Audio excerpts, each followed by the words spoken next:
മോള് പോയി കിടന്ന് ഉറങ്ങ്. വെറുതെ ഉള്ള ഉറക്കം കൂടെ കളയണ്ട. എന്റെ ഉറക്കല്ല ഇവിടെ പ്രധാനം, അമ്മാവന്റെ ജീവനാ, ഈ കുടുംബത്തിന്റെ സന്തോഷ. എനിക്കിനി വലിയ ആയുസൊന്നും ഇല്ല മക്കളെ. അത് തീരുമാനിക്കുന്നത് അമ്മാവനാണോ? ഞാനേ അകത്തോളം ചെല്ലട്ടെ.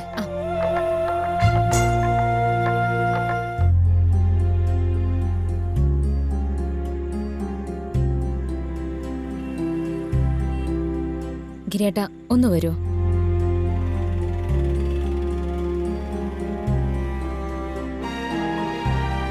എന്താ പറ?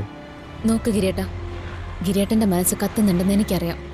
പക്ഷേ അത്ര ആശിച്ച് മോഹിച്ച് കെട്ടിപ്പൊക്കിയ ഈ സ്ഥാപനം എരിച്ചു കളയരുത്. അതിന് ഞാൻ സമ്മതിക്കില്ല. എനിക്കത് സഹിക്കില്ല. കാരണം 4 പെൺകുട്ടികളുടെ ഭാവി കൂടിയാണ് ഈ സ്ഥാപനം. അത് ഗിരിയേട്ടന് ഓർമ്മ വേണം. ഗിരിയേട്ടൻ കടയിൽ ശ്രദ്ധിക്കണം.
ഞാൻ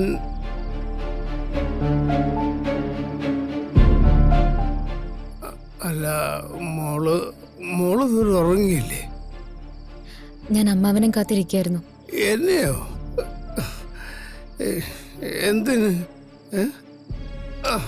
അമ്മാവ, എന്താ അമ്മാവന്റെ ഉദ്ദേശം? എന്തുദ്ദേശം? ഇങ്ങനെ കുടിച്ച് കുടിച്ച് മരിക്കാനാണോ തീരുമാനിച്ചിരിക്കുന്നത്? ഓ, അതാണോ കാര്യം? ജനിച്ചാൽ ഒരിക്കൽ ചാവണം. കുടിച്ച് ചാവാനാണോ വിധിയെങ്കിൽ അതങ്ങനെ തന്നെ നടക്കട്ടെ. അത് ശരിയാവില്ല. അമ്മാവൻ ഇനി കുടിക്കാൻ പാടില്ല. ഇത് പറയാനാണോ ഉറക്കം കളഞ്ഞ് എന്നെയും കാത്തിരുന്നത്? അതെ, ഇത് പറയാൻ വേണ്ടി തന്നെ ഞാൻ കാത്തിരുന്നേ. മോള് പോയി കിടന്ന് ഉറങ്ങ്. വെറുതെ ഉള്ള ഉറക്കം കൂടെ കളയണ്ട. എന്റെ ഉറക്കല്ല ഇവിടെ പ്രധാനം, അമ്മാവന്റെ ജീവനാ, ഈ കുടുംബത്തിന്റെ സന്തോഷ. എനിക്കിനി വലിയ ആയുസൊന്നും ഇല്ല മക്കളെ. അത് തീരുമാനിക്കുന്നത് അമ്മാവനാണോ? ആയുസില്ലെന്ന് ആരാ പറഞ്ഞത്? ഈ പോക്കാണെങ്കിൽ എനിക്കിനി അധിക കാലമൊന്നും ഉണ്ടാവൂല. അപ്പൊ അതറിയാം. അതറിഞ്ഞിട്ടും പിന്നെ എന്തിനെങ്ങനെ കുടിക്കുന്നേ? അത് ശീലമായി പോയി മോളെ. ഈ ശീലം ജനിച്ചപ്പോ മുതലുണ്ടായതൊന്നും അല്ലല്ലോ. പണ്ട് അമ്മാവൻ മദ്യം ഒരു തുള്ളി പോലും തൊടാറില്ലെന്ന് അമ്മ പറഞ്ഞ് ഞാൻ കേട്ടിട്ടുണ്ട്. അങ്ങനെയുള്ള ഒരാള് എപ്പോഴോ മദ്യത്തിന് അടിമപ്പെട്ടു പോയി എന്ന് കരുതി ജീവിതകാലം മുഴുവൻ ഈ ശീലത്തിന് അടിമപ്പെട്ട് കഴിയണമെന്നില്ല. അമ്മാവൻ വിചാരിച്ച ഈ ദുശീലത്തിൽ നിന്ന് പുറത്തു കടക്കാവുന്നതേ ഉള്ളൂ. എന്തിനു വേണ്ടി? മക്കൾക്ക് വേണ്ടി.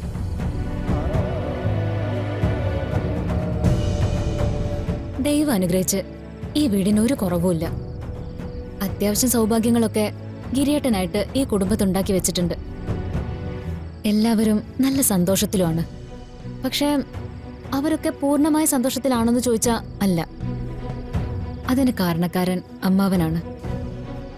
അമ്മാവന്റെ മദ്യപാനോ? അമ്മാവൻ ഇങ്ങനെ രാവെന്നോ പകലെന്നോ ഇല്ലാതെ മദ്യപിച്ച് നടക്കുന്നത് കണ്ട് ഗിരിയേട്ടനും അനിയത്തിമാരും എത്രമാത്രം സങ്കടപ്പെടുന്നുണ്ടെന്ന് അമ്മാവൻ അറിയോ?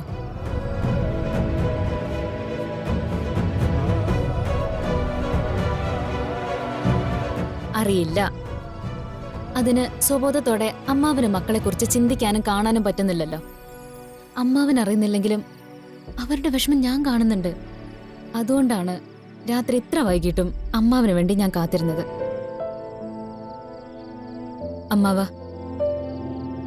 അമ്മാവന്റെ കാല് ഞാൻ പിടിച്ച് പറയാം. അമ്മാവനായിട്ട് ഇനിയും ഇങ്ങനെ ഗിരിയേട്ടനെ പെങ്ങന്മാരെ സങ്കടപ്പെടുത്തരുത്. അല്ല മോളെ, അത് അമ്മാവന് മക്കളെന്ന് വെച്ച ജീവനല്ലേ. സ്വബോധത്തിലായിരുന്നെങ്കിൽ എന്തെങ്കിലും തരത്തില് അമ്മാവൻ അവരെ വിഷമിപ്പിക്കായിരുന്നോ? ഏയ്, അതൊരിക്കലും ഉണ്ടാവില്ല. എന്റെ മക്കളെ ഞാൻ വേദനിപ്പിക്കില്ല. എങ്കിൽ ഇനിയും അതുണ്ടാവരുത്. അമ്മാവനെ മദ്യപാനം നിർത്തിയില്ലെങ്കിൽ അവർക്കത് തീരെ വിഷമം തന്നെയായിരിക്കും. അതുകൊണ്ട് ദയവ് ചെയ്ത് അമ്മാവൻ ഇനി കുടിക്കരുത്. കുടിക്കില്ലെന്ന് എനിക്ക് സത്യം ചെയ്തു തരണം. മോളെ, അത് മക്കളുടെ മുഖം ഒന്ന് ഓർക്ക്. എന്നിട്ട് എന്ത് വേണം അമ്മാവൻ തീരുമാനിക്കേ.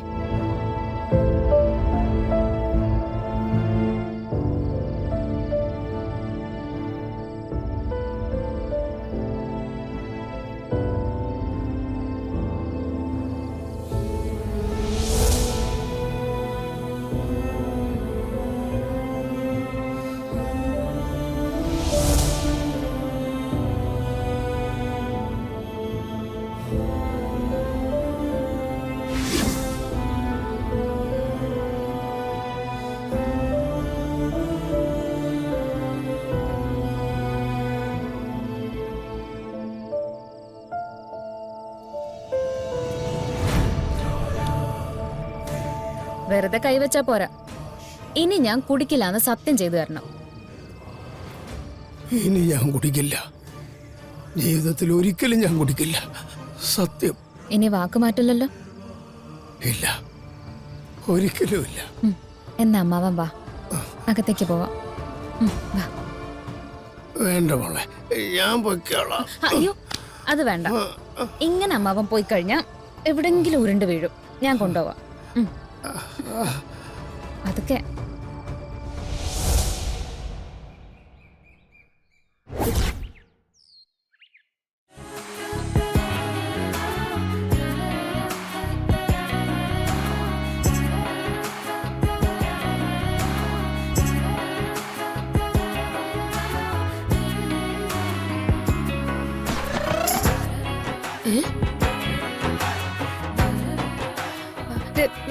രത്നീജി വാ. ദേ നോക്കിയേ, അച്ഛൻ